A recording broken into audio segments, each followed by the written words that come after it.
உதடே ஒட்டாத குரல் எது தெரியுமா? என்னடா சொல்றேன், உதடே ஒட்டாத குரல் இருக்கா அப்படின்னு நீங்க கேட்டீங்கன்னா ஆமாங்க, கண்டிப்பா இருக்கு. அதை பத்தி தான் இந்த வீடியோல நான் சொல்ல போறேன். வீடியோ ஸ்கிப் பண்ணாம முழுசா பாருங்க. வாங்க வீடியோக்குள்ள போலாம். யாதனின் யாதனின் நீங்கியா நோதல் அதனின் அதனின் இளன், இதுதாங்க அந்த திருக்குறள்.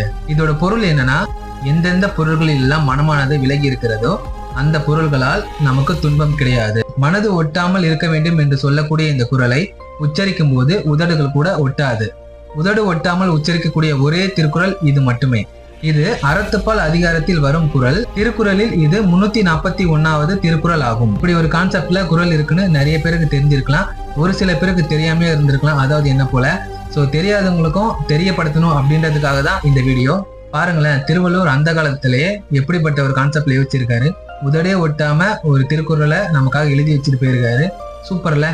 வீடியோ பிடிச்சிருந்தா லைக் பண்ணுங்க, ஷேர் பண்ணுங்க, கமெண்ட் பண்ணுங்க. மறக்காம பெல் பட்டன் அமைக்கி சப்ஸ்கிரைப் பண்ணிருங்க. அப்பதான் நான் ரெகுலரா போற வீடியோ உங்களுக்கு நோட்டிபிகேஷன்ல வரும். மீண்டும் இன்னொரு வீடியோவில் சந்திக்கும் வரை எல்லாருக்கும் டாடா, பாய், டேக் கேர்.